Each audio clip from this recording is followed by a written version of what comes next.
Welcome back to Road America, everybody. Great to have you with us, as always, on our global web feed, whether you're joining us through world-challengetv.com or motortrendondemand.com. And if you were with us yesterday and on Friday and Thursday for the touring car races, well, as you can see, a little bit different type of day here in Elkhart Lake, Wisconsin.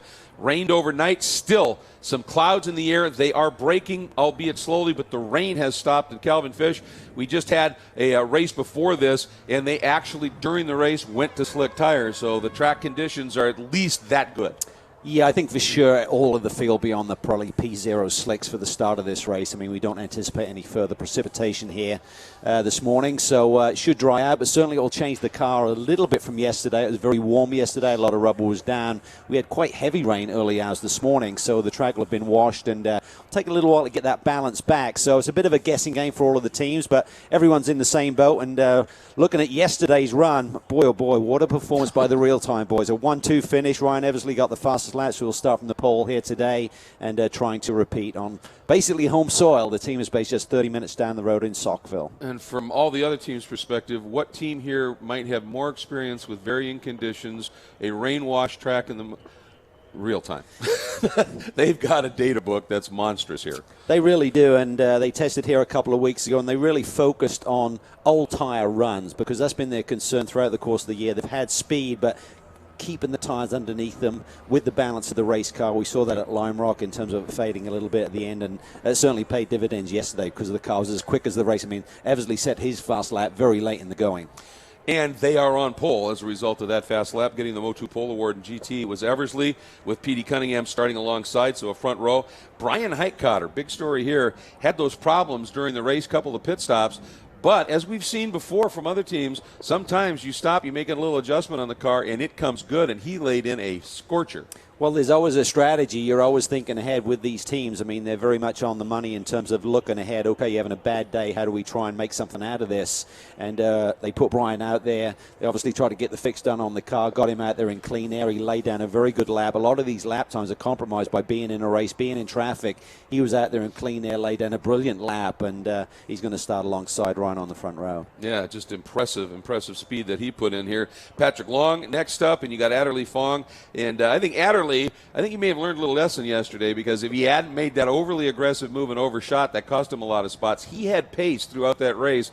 You know, on the pole, you knew he was quick, but he had some pace. It'll be interesting to see how he plays it today in the Bentley. Yeah, he made that sort of big move down in Rostop, take brakes on yesterday, got it wrong, and basically got swamped. Then he was buried in the pack a little bit. Once he cleared that second group, then he was able to chase down the Acras a little bit. But I think if he keeps his nose clean in these opening laps and gets into a rhythm where that Bentley really seems to shine, is getting a few laps underneath its belt, and then the tires come into their sweet spot, he could really have a great run here today. Certainly a podium is on the cards, if not more. Yeah, he starts fourth, along fifth. Then Michael Cooper, highest placed of the Cadillacs. Johnny had an issue, was initially reported as a miss, and apparently it ended up being something with the fly-by-wire throttle system, and that hurt him in terms of points big time. Yeah, that was a really bad day for Johnny O'Connell. I mean, he'll start from the ninth position today, so he's got a bit of work to do. And as we've said many times, the Cadillacs in the past would get the benefit of the electronic start and the traction control, and we're not having standing starts here today.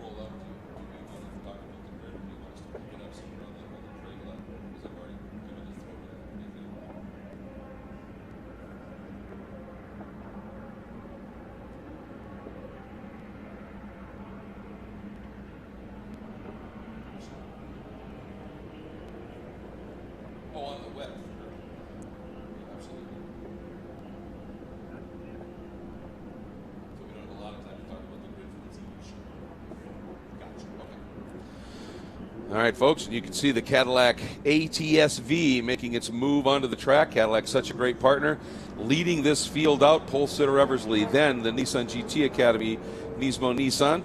Brian Heitkotter, the rest of the field making its way out onto the track. Interestingly, Alvaro Parent considering where they were at certain points during practice and qualifying, 6th place points yesterday, I think they're pretty pleased with that. I think they'll be very satisfied with that. Obviously, they want to win every weekend, Sure. but they realize at certain racetracks, McLaren is not going to be able to shine like it does at certain places like Lime Rock, where they swept both races. So I think for the points leader, Pat Long's the guy chasing them. He was only two positions up the road, so it was a pretty good day. And if they can do the same thing, get out of here with a decent amount of points, I think that's what you have to do to win these championships. As the field makes its way down into turn 1. In GTA, Monte Calvo on the pole. He'll start 13th overall. He had a good lap before he had his problems, and I mean, that was inevitable with the loose conditions of that car. You know, hanging on like that, you're just going to root the rears. But he put in a good lap. He'll start on pole over Mike Shine. Neat story, Mike McCann, we talked about coming back into the championship, 4th yesterday, but got 3rd quick lap in the class. What a return to the championship in that Yeti Coolers Dodge Viper.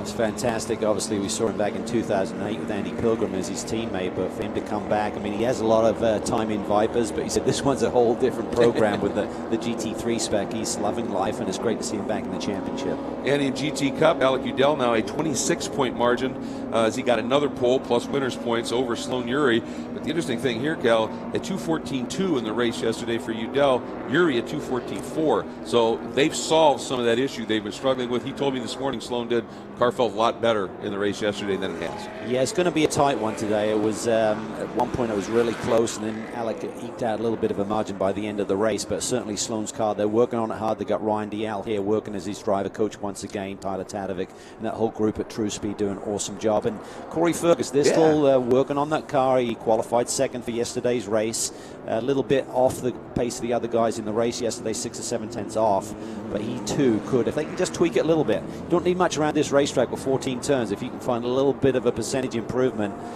in handling with the car, that pays dividends in terms of lap time over 4 miles. Yeah, absolutely. Ended up with a 2:14.9 for his best race lap. As you said, that was actually just a tick under half a second off of Uri. So I think they'll be pleased with that progress as we're looking at that's turn number 6, exit of that corner.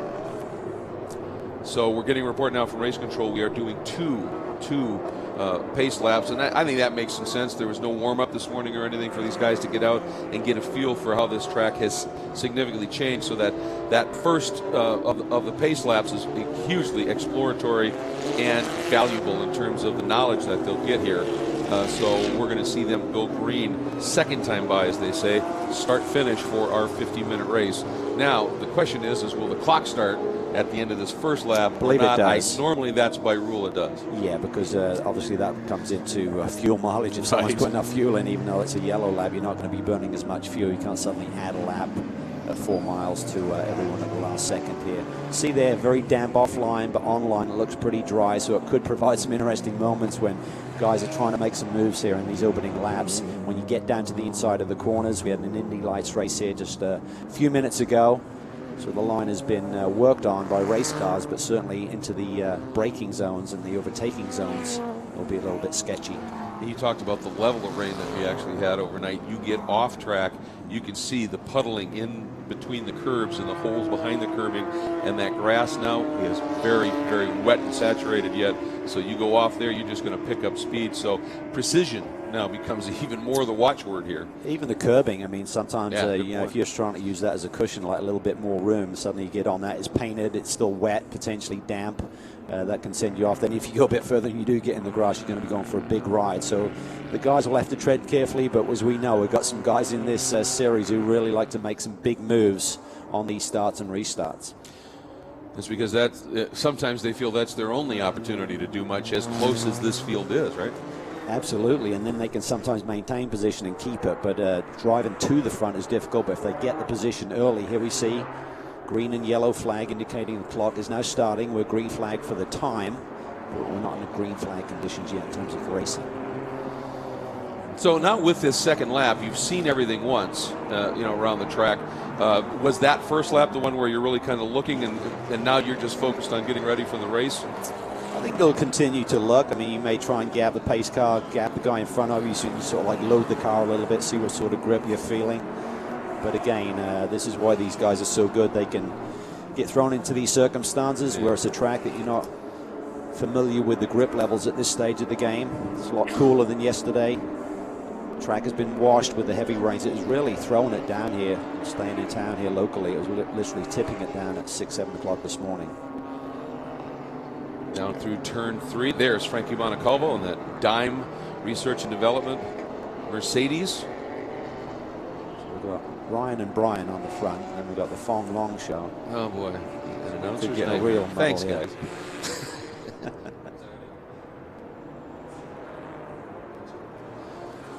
And having a look, there's Andrew Davis and Mike Shine. And there's that Flying Lizard Porsche, Andy Wilczek and Flying Lizard back with their livery on a Porsche. That is always a delight to see. It's been a long time since we've seen that, really. See these guys here just stretching it out. Yep. Checking the brake balance and just trying to get a feel for it right now. Up and under that bridge. I think this could be really exciting when we get to green flag conditions here. Saw Perrin have a really good opening lap yesterday.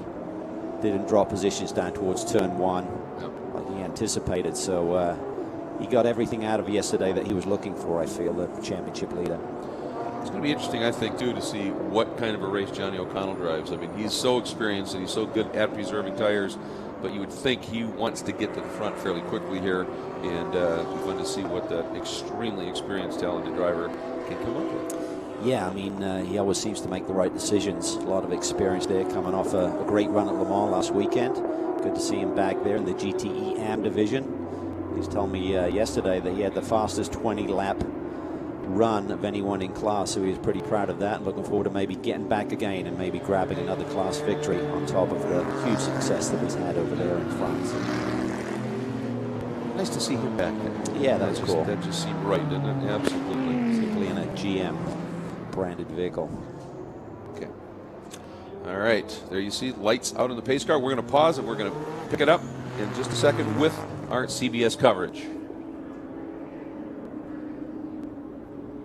Welcome back, everybody. Lights out on the Cadillac ATS-V pace car means we are going green after having 1 lap of race lap time under the caution flag and give them a little bit extra time to have a look at this track as it has changed noticeably from yesterday due to the weather. Now out of Canada Corner in turn 12 as they work up between the Billy Mitchell turn and turn 14. We'll start to see them stack up, get into their side-by-side run, and our 13th round of the GT and GTA and 12th round of the GT Cup Championship for the Pirelli World Challenge here at the Road America Grand Prix, presented by Cadillac, will commence.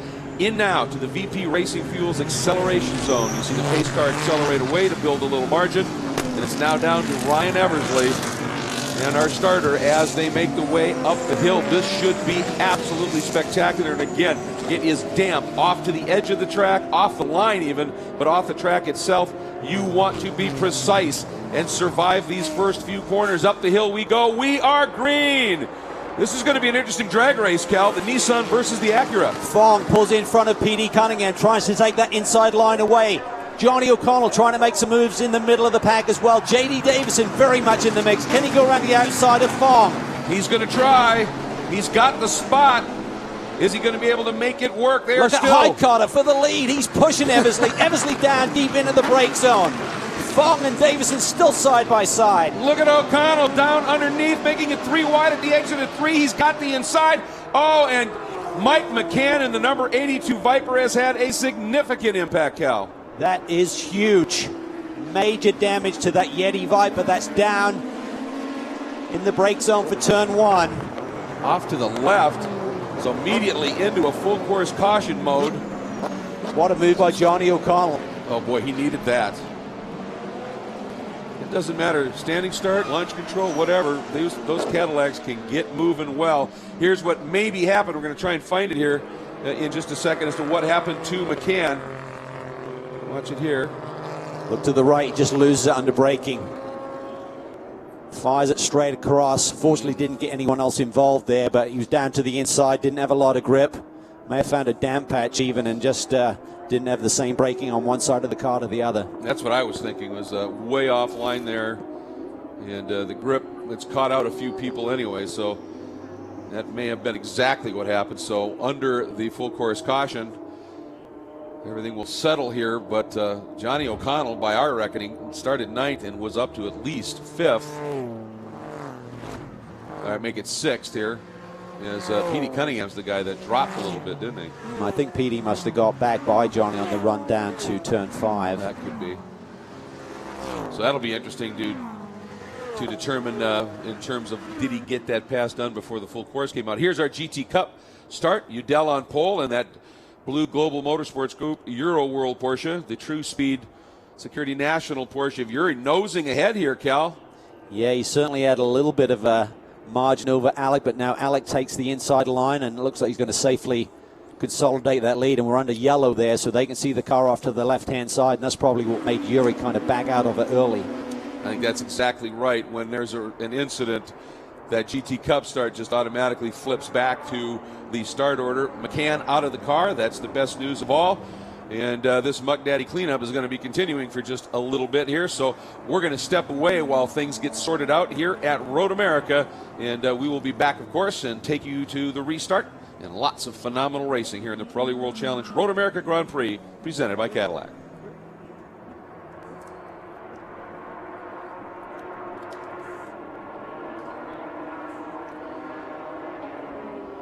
That's going to change the dynamic of this race a little bit, Cal. We're back with you here on our global webcast.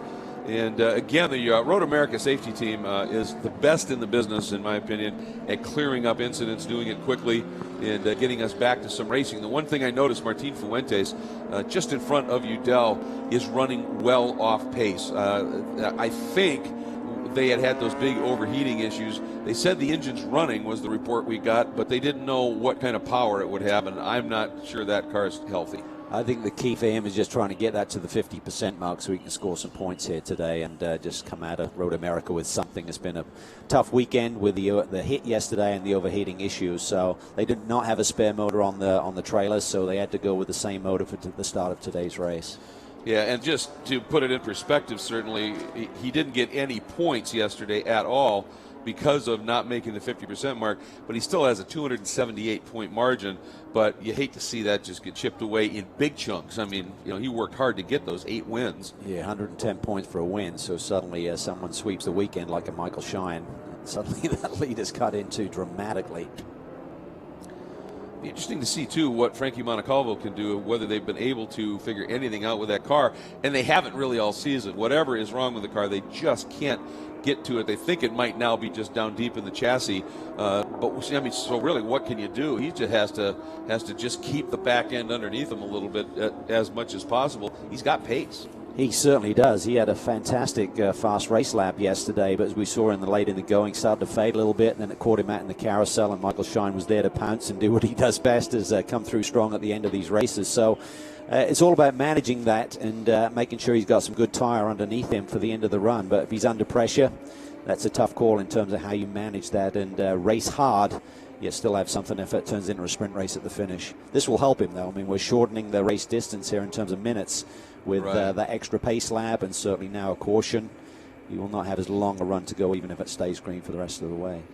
And we did see Mike get out of the car here, the Yeti Coolers Dodge Viper GTR and GTR 3, and was able to walk away. Of course, anytime there's a hit like that, you hop into the medical vehicle and get a cursory checkout, but that was the good news. Race control just confirmed no contact, so and the way race control put it, either something broke or it just got away from him. And it's a tough welcome back, but boy, he put in a pretty impressive run yesterday. Yeah, he found his feet very quickly, which is nice to see.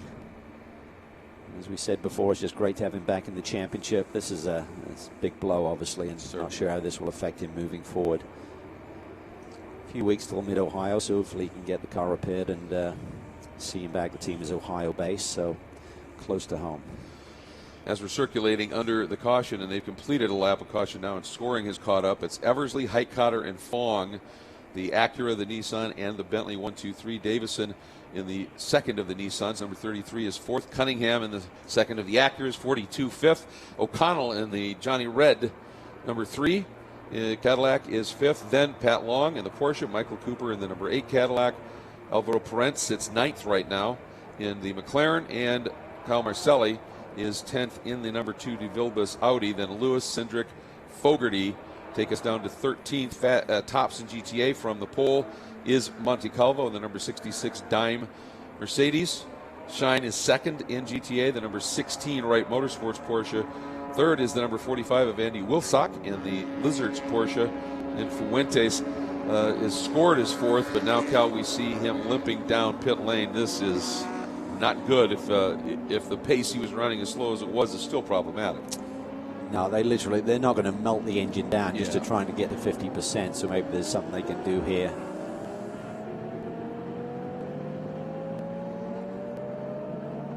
See Eric Bachelard there consulting with the team this weekend. Great track experience like that on hand, and they'll make the right decisions. Well, let's keep in mind this is a team that just a week ago had a pretty good result in a little race they have over in France. They've had a tremendous run of success in all forms of GT competition, both here in the States and globally. Just a fantastic team. Here is the field following the Cadillac ATSV pace car, making its way down into turn 5, and you're just going to keep the shot, we've been told, so you can pick your favorite car and driver and see where they are and what they're going to have to be dealing with here.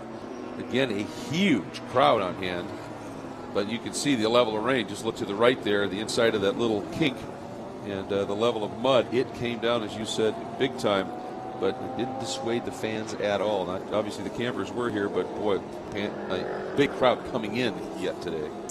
Oh, it's just so cool to have IndyCar back at Road America, and what a slate they had here this weekend with all of the support races and this great platform for the World Challenge Series to be on.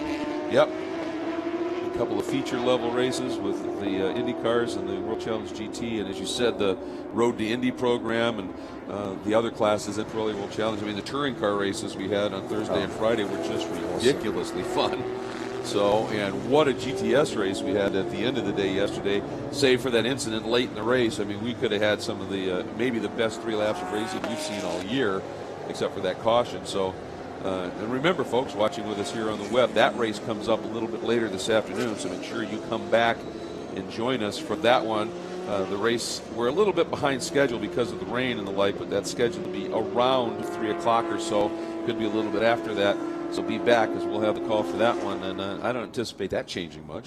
No, that should be a fun one. We had battles throughout the field. The lead battle was awesome. 4 different manufacturers covered by a blanket right at the front of the grid. Great performance by Derek DeBoer and TRG, getting his first victory in World Challenge competition.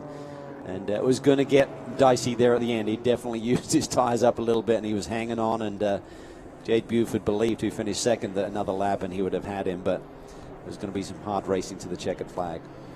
And I'm noticing the pace of that pace car seems to be picking up just a little bit. So I think, and I'm certainly hoping, have not heard anything official, but yep, there's the signal. See the hand out the window, 1 more lap. So we will be green next time by start finish.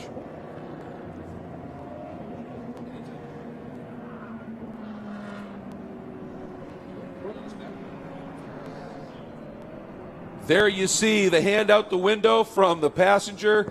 That is the communicator in the pace car. 1 lap to go, and we will be back to green flag racing here. It has cost us a chunk of race time, but it was a big hit, and you have to deal with that. You can see they are bringing out, or they're completing. Now that would be bringing out that machine to maybe do a little bit of an adjustment here and there, Cal.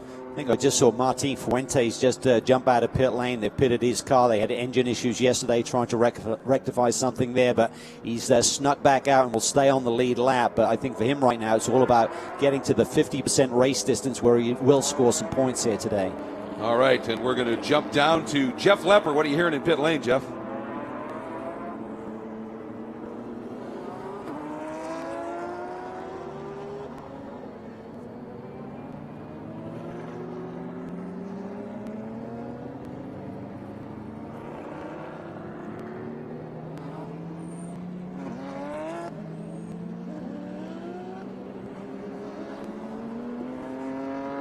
All right, thanks very much. Boy, just a difficult weekend for our GTA points leader.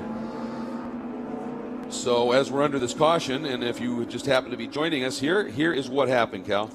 Well, look at the start. Fong immediately protects to the inside. That kind of stymies P.D. Cunningham's run. Look at that, Michael Cooper in the grass. But further back in the pack, there's going to be an incident. Michael McCann gets on the brakes and just loses control and shoots across the racetrack. You just see it there in the distance. Then side by side for the lead between Eversley and Hidecotter. As we pan back around there, you can see the contact with the wall. Now we're going to give you this angle, and it'll end up being tails away. There you can see that little tap. Watch to the right-hand side of the screen as he gets on the brakes.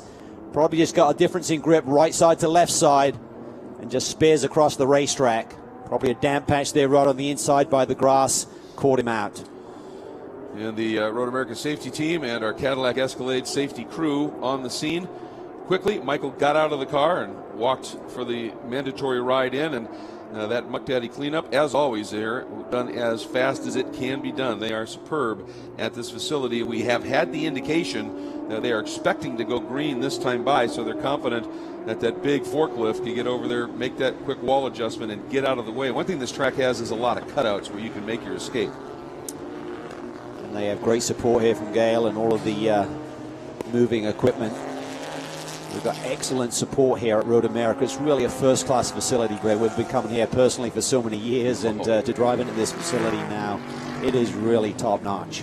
Yeah, they've done so much to the physical plant around here, and big screens now. And boy, I'll tell you, folks, you want a shopping experience. They got a mall on the infield almost here for the Road America shop. The Victory Circle has a big screen embedded into it, so you can stand there and watch the race and still be a part of Victory Circle. They are really on it here, and it is an absolute delight. So now through Canada Corner, and boy, the field awfully strung out at this point, but that's possibly because they picked that pace up a little bit to let them now start to build some heat. The lights are still on here. Yeah, so I think they've had to change the plan here with that forklift on track.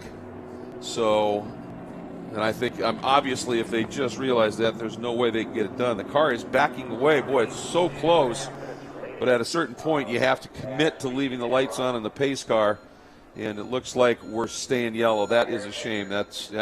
These laps under full course caution are what, like 4 minutes or thereabouts? Yeah, absolutely. It's a long lap, and going to be one more at this point. I think they picked up the pace of the pace car, and unfortunately it didn't quite give the safety vehicles enough time to get back into their locations. Well, frustrating certainly for all the fans sitting out there and watching the racing, and for us as well. But we're going to step away for just a minute so that when we come back, we won't miss one bit of the restart and the green flag racing here in the Pirelli World Challenge GT. Stay put.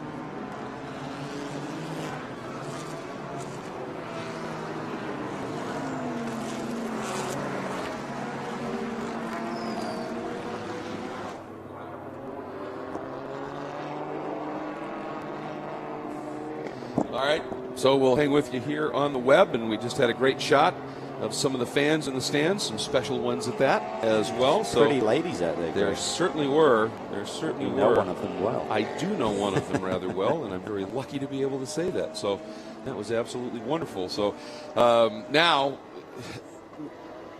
I've always wondered about that. When you get the signal that, okay, we're going back racing, and then at the last second they go, no, we got to maintain one more lap.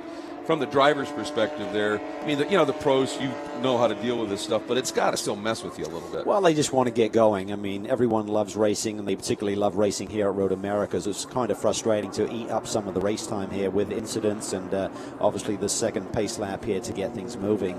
But for the leaders and guys who are maybe worried about a little bit of tire degradation, this is good news. If you're a bit deeper in the pack and you want to make some moves, it's like, let's get going here. I need to get going. I need to have a good restart here. I need to get to the front of the pack. And that's going to happen this time, as we had that indication. So it all comes good right now.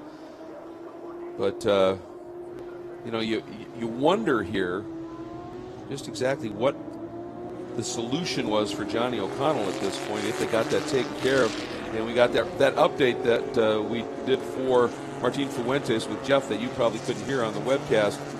That was they were bleeding the air out of the coolant system, just trying to figure out any way to get that to get back to a functional setting here. Here's Johnny O'Connell.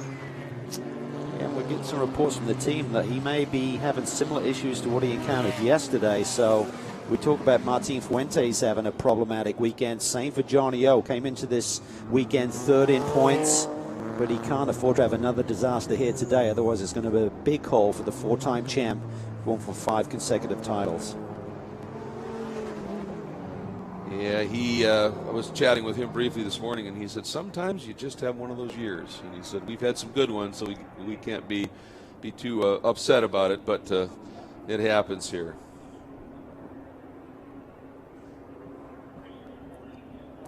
An iconic view, the Billy Mitchell turn, and into what appears our Cadillac pace car, and the lights are out. We are going back to racing here at Road America into the VP Racing Fuels acceleration zone.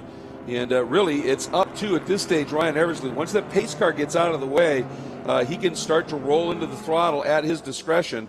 And he wants to do it fairly early, I would think, with the power in those Acuras. Yeah. It is really cool. Look at J.D. Davis and Petey Cunningham. They're way behind.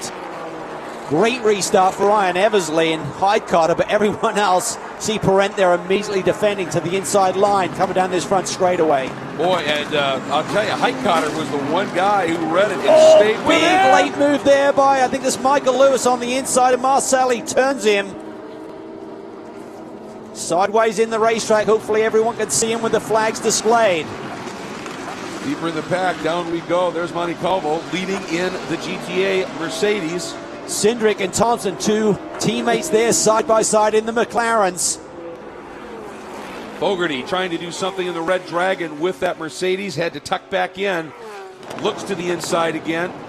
There's Andrew Davis, he wants part of this picture as well. Very deep. Whoa. Oh, Cindric's to the inside, he ticks. Oh, just gets into the rear end of Fogarty.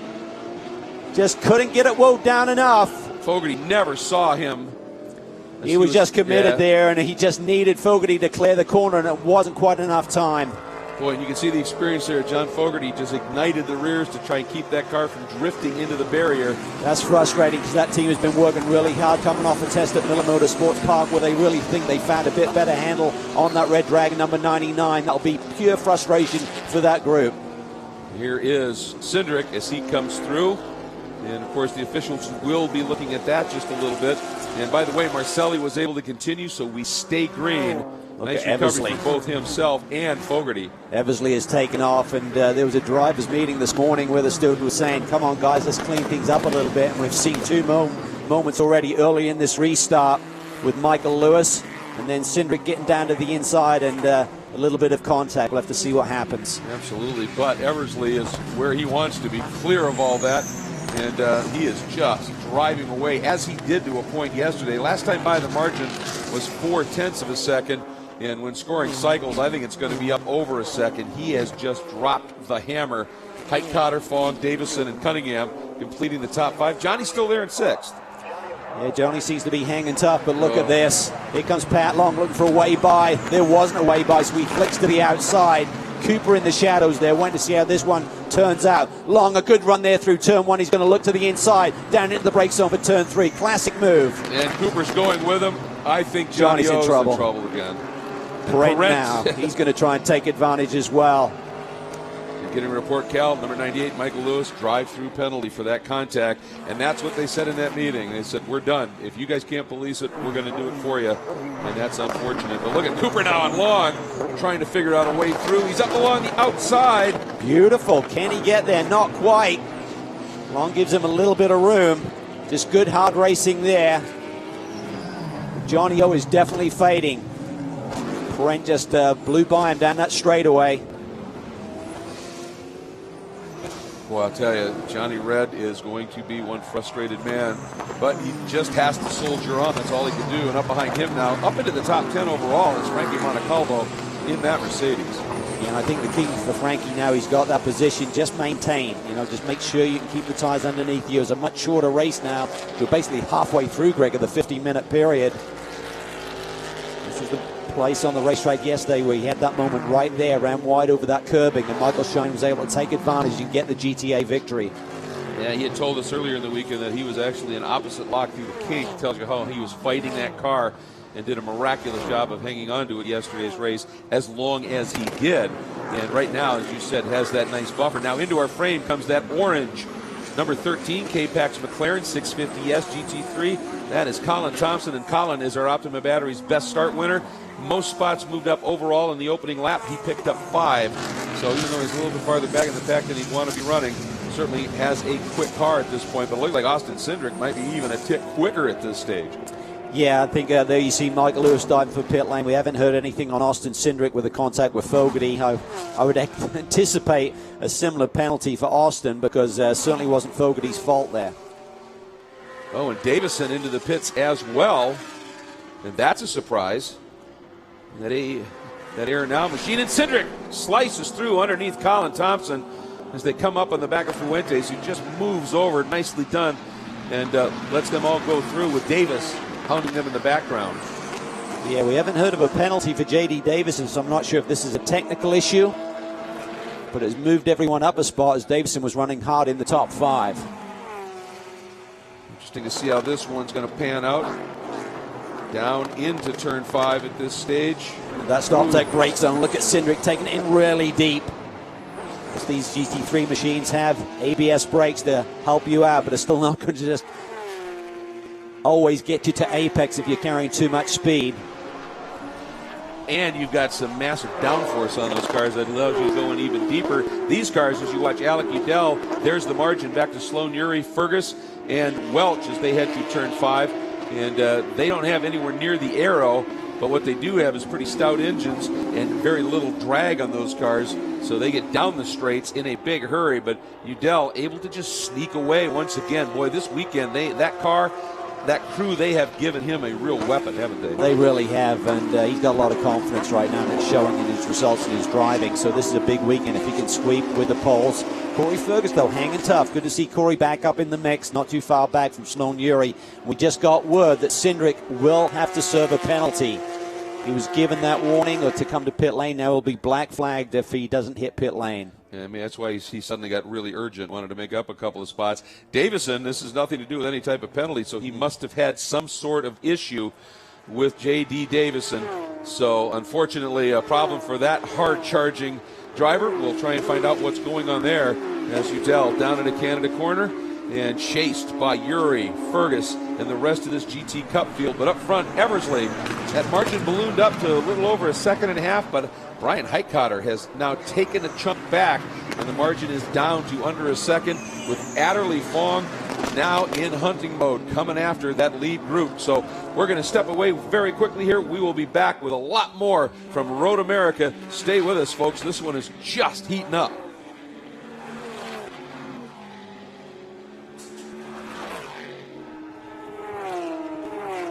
With you here now on the web, and there is Cindric making his call down to pit lane, and he was very close. They said they had told him about that drive-through and didn't do it, and finally got the memo.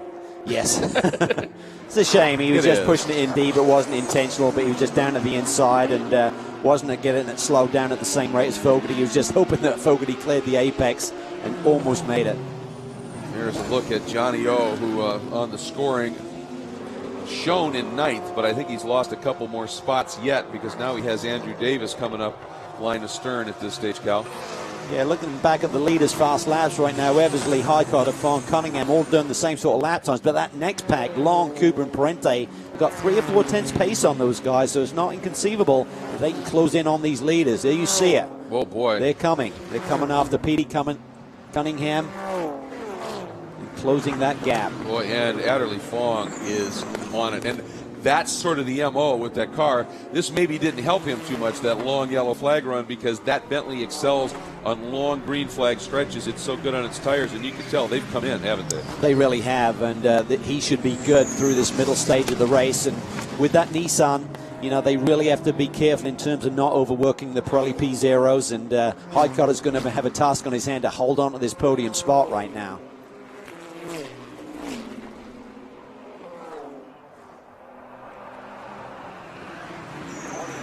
Interesting what we're getting a report from the pit lane is for JD, it was that same issue. Oh, Cooper slices underneath. Yeah, he's a man on the move right now. He's got some pace in that Cadillac. But JD's issue, the same one that struck Hightower yesterday, they said. So, and when we come back, folks, to the CBS call, we're going to do a throw to that report. You won't be able to hear it, unfortunately, or see it. But just wanted to give you a heads up. There'll be a little pause in there when we do that. We appreciate your understanding on that one. Yeah, Cooper, Long, and Parentz.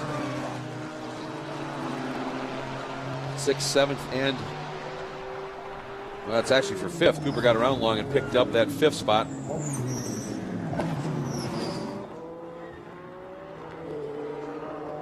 Okay, folks, we're going to pause, come back to our CBS coverage.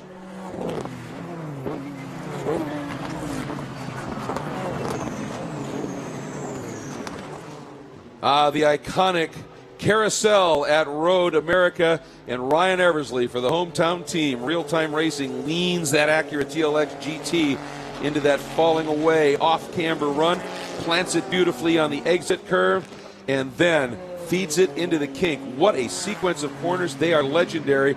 And folks, this is what happened while we were in break. The number 6 of Cindric got the memo and made the move down into pit lane. And if you go too long, they just stop scoring you. So that was the right thing to do. And J.D. Davison came into the pits, nothing to do with any kind of a penalty, and ended up having some work done in the car. So let's get down to Jeff Lepper and find out what's going on with J.D.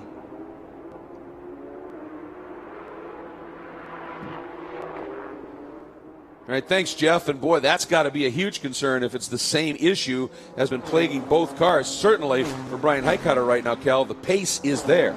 It really is, and looking at the pace, they're a lot faster than they were yesterday. I'm waiting for the times to recycle here, but on the previous lap, Eversley laid down a 2:07.1, a little bit slower on this next lap, but that's much faster than they ran yesterday. But remember, on race 2, you're allowed a fresh set of Pirelli P0s. The track is coming in, starting to get some rubber down. The guys are running really fast lap times. Cooper's a man on a move right now. He has cleared Patrick Long, and he's now chasing down P.D. Cunningham, who currently sits in that 4th position. That's a big story. That last lap, Eversley at 2:07.7, Highcutter at 2:07.6. Look at Cooper, 7.2. 7.2. Oh, wow. But Highcutter, that wasn't a matter of Ryan slowing down. Highcutter just found speed on that lap. By the way, we had shown the drive-through penalty for the number 6 of Austin Cindric. But let's go back and take a look at what happened here, Cal, down into turn 5. Well, it's on this opening lap. And he just gets in there really deep, hard braking with Colin Thompson. You can see Fogarty there. He just can't quite clear him. Cindric's trying to do everything he can to not make contact, but the two just came together right at the apex there. Unfortunate moment. Again, watching Fogarty just ignite those rears, trying to keep any forward drive going and slow the slide into that barrier. That's a class move as we watch Eversley. And by the way, folks, we just want to remind everybody, if you'd like to get the ins and outs of this wonderful series in between the races, go to the social media. First place to go is Pirelli World Challenge site at world-challenge.com. Great video content, including links, by the way, to live webcasts of these races. You can also, of course, go to Facebook. Just search the Pirelli World Challenge Championship fan page. And on Twitter, just look for the handle at WC Racing. And, of course, for all things racing, just take a moment. Check out Motor Trend On Demand, which includes the archives of all the Pirelli World Challenge races. You can start your free trial at Motor Trend On Demand today. So lots of opportunity there as we come back and look at our GTA leader. And with everything that's unfolded, Cal, he's up into 8th overall. He's flying. He just laid down a couple of laps ago at 2:07.4. It's only 3/10 off our leader's best lap time. So Frankie Montecalvo and that Mercedes from Dime Racing are really flying here today. But again, he's just got to manage things, make sure that Michael Shine doesn't do his normal and come back at him in the late going. Yeah, even with the problems he had yesterday, you could just tell that this car, this driver, Frankie, liked this track. It just works for him. As we said earlier in the show, it has launched him last year onto his run of, I think, 7 of 9 of the last 9 races. He won on his way to the GTA Championship. And he said, I was so looking forward to coming in here. We knew we could maybe, run enough and be fast enough to even get bumped up. And he said, I want to earn that. I just don't want to do it. And then they had these problems in the early going.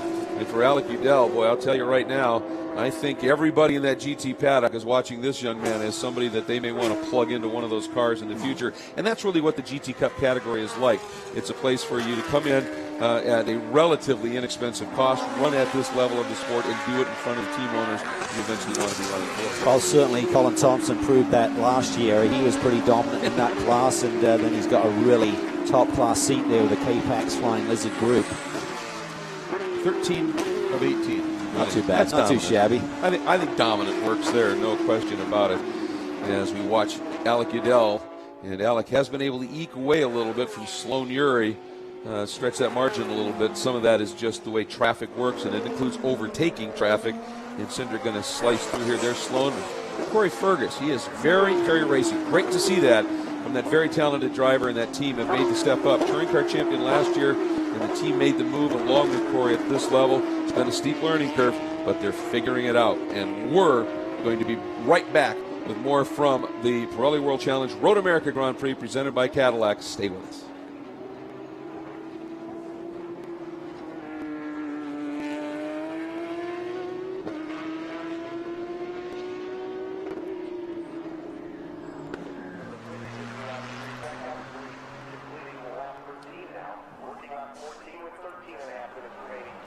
Now back with you here on the web, and Eversley responded, didn't he? Highcutter had trimmed that bit of time down, got it to well underneath the second, and suddenly it's 1.7.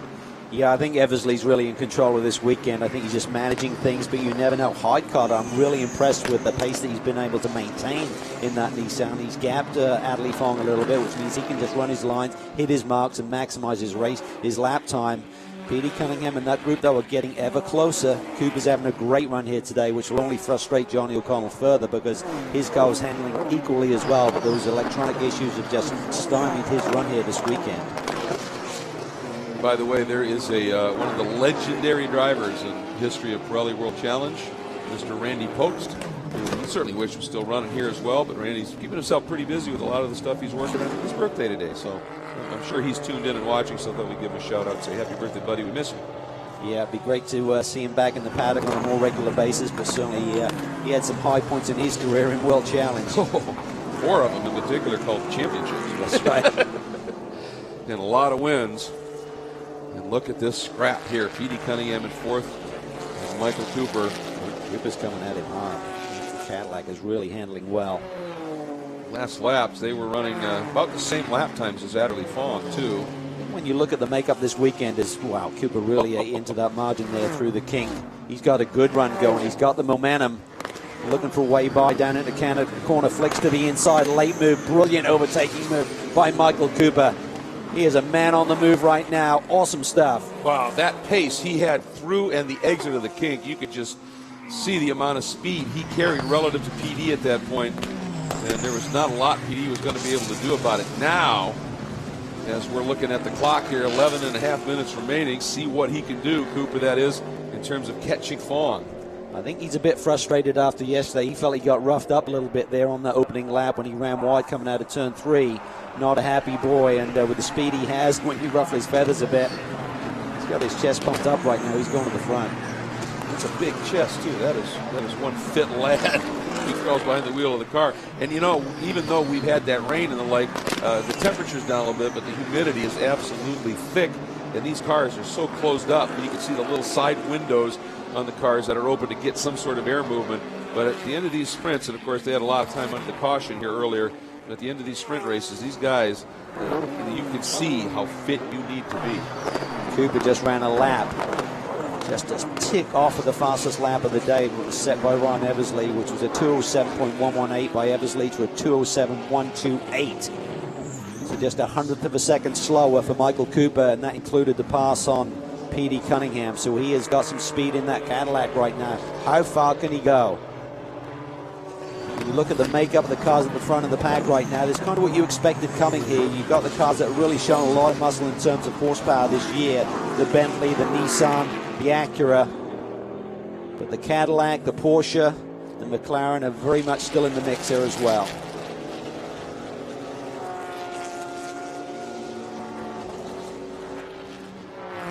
Boy, Cooper hooked up here right now.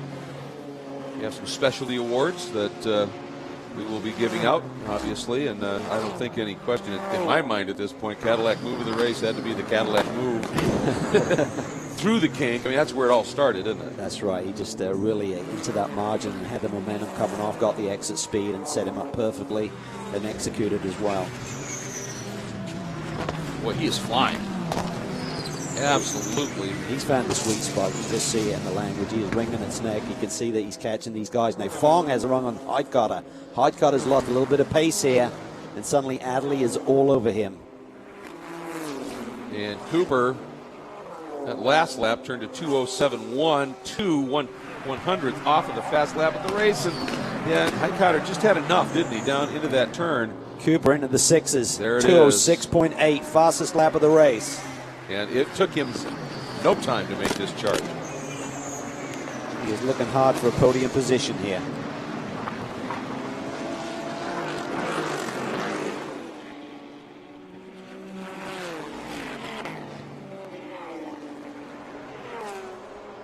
Not close enough to the 0.5 of Highcutter.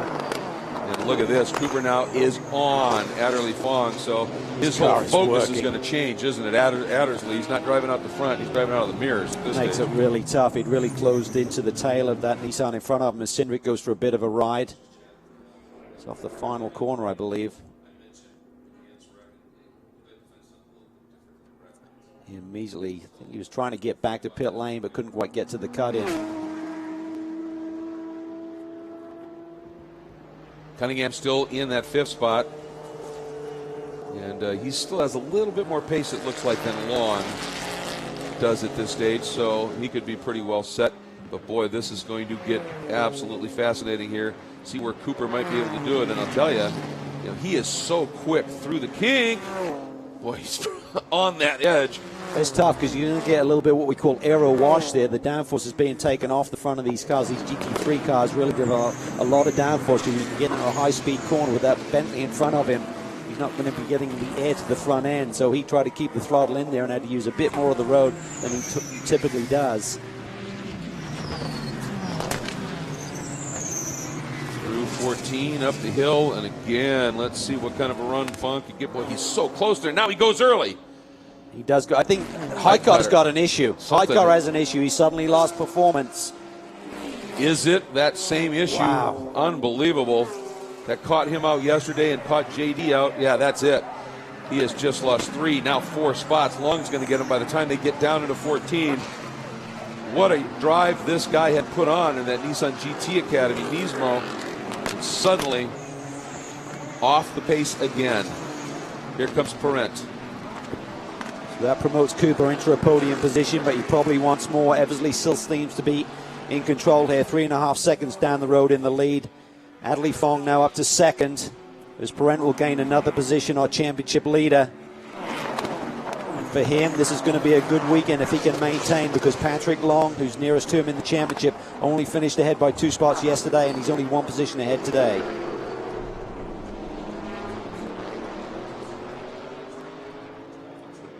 More drama for the Nissan camp. Highcar yesterday had an issue. J.D. Davison today, and maybe now the sister car again. Yeah, he just has nothing in terms of momentum at this stage, just limping around. However, Frank Montecalvo, that now has promoted him up.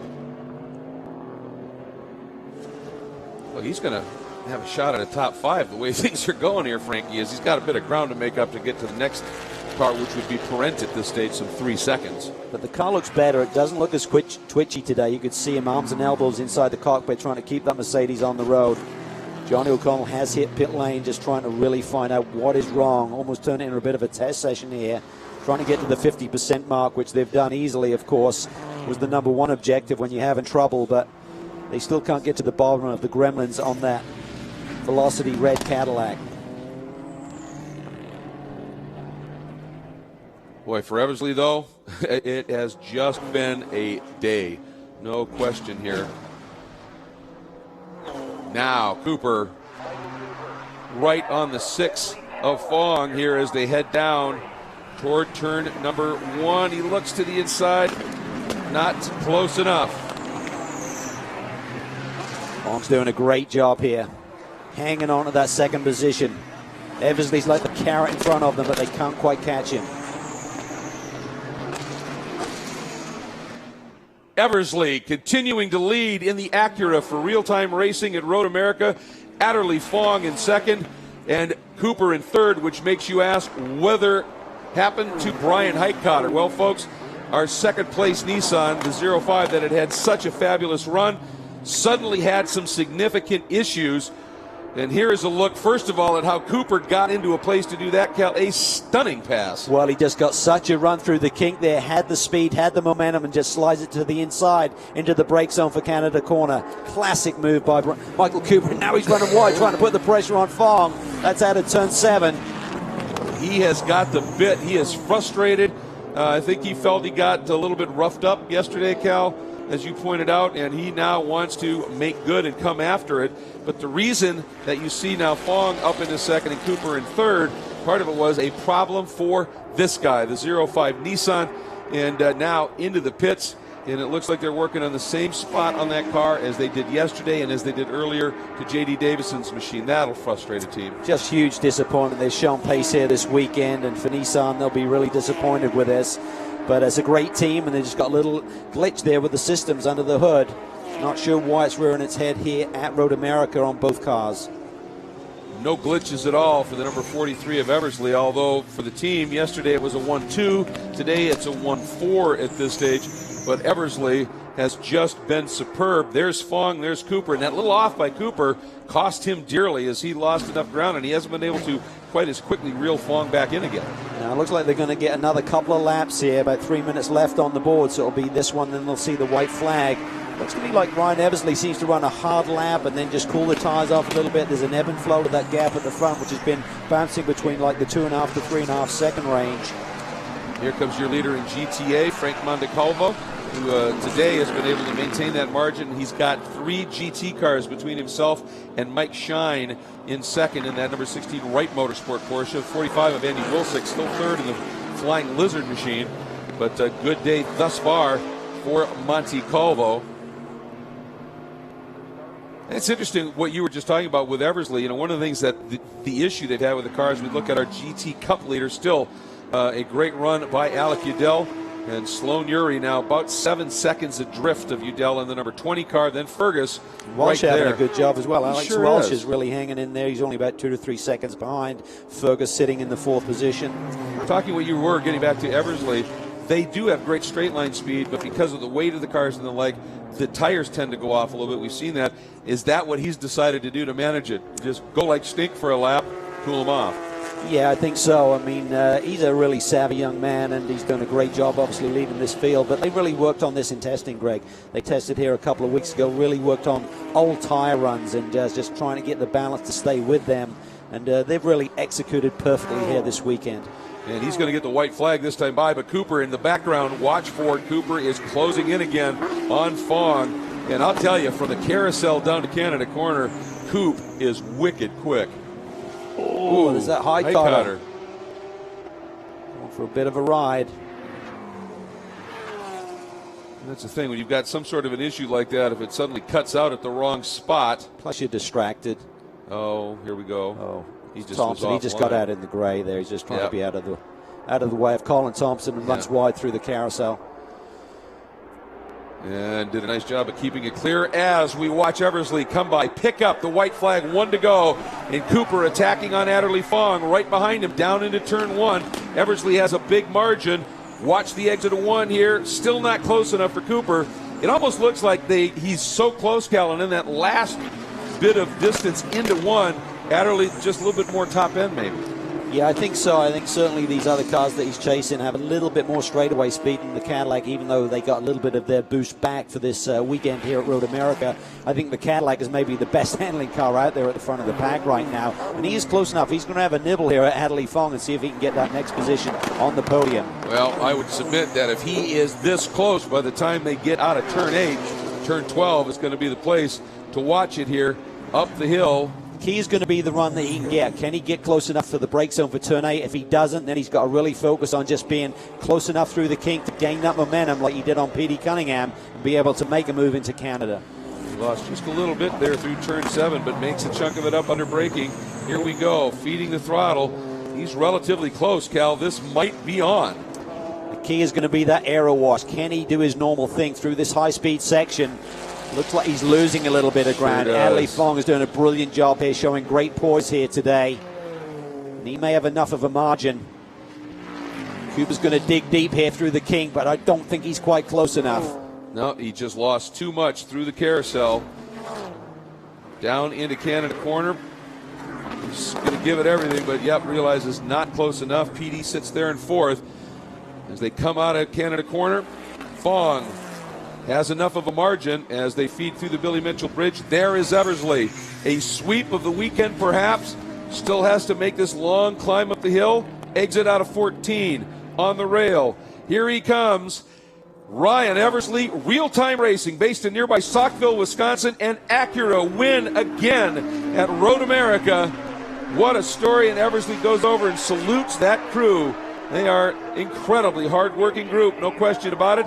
Adderley Fong goes 1 better than he did in the previous race from 3rd to 2nd. Frank Mondecalvo earns himself a GTA win, and he did it with outright pace, 7th overall, Cal. Brilliant performance, had tremendous speed in that Mercedes all day long. And maintained the pace today, unlike yesterday. But what a weekend for Ryan Eversley. Fantastic. The party will start right now. They had to curb their enthusiasm last night with the doubleheader weekend, but brilliant performance by the group that's based here just 30 minutes down the road. Oh, how special is this? Yeah, a sweep at home.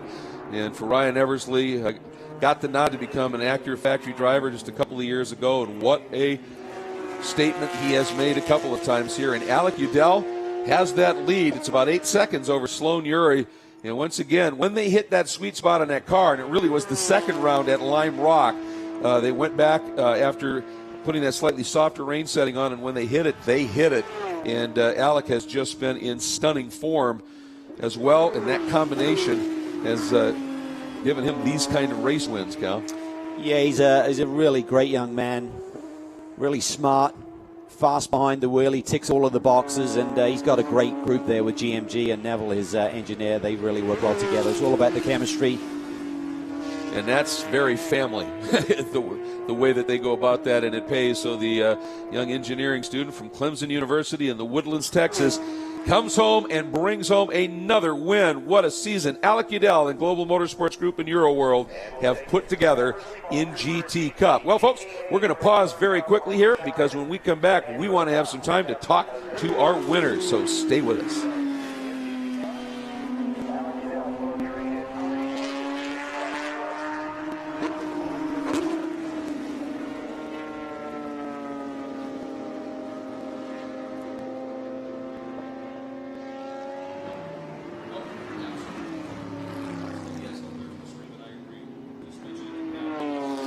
All right, folks, thank you so much for joining us here on our global webcast. And, boy, I'll tell you, interesting race, wasn't it? I mean, up front, it was certainly controlled, but the drive that Cooper put on and some of the other things that unfolded during the course of this race, as always, keeps it pretty interesting.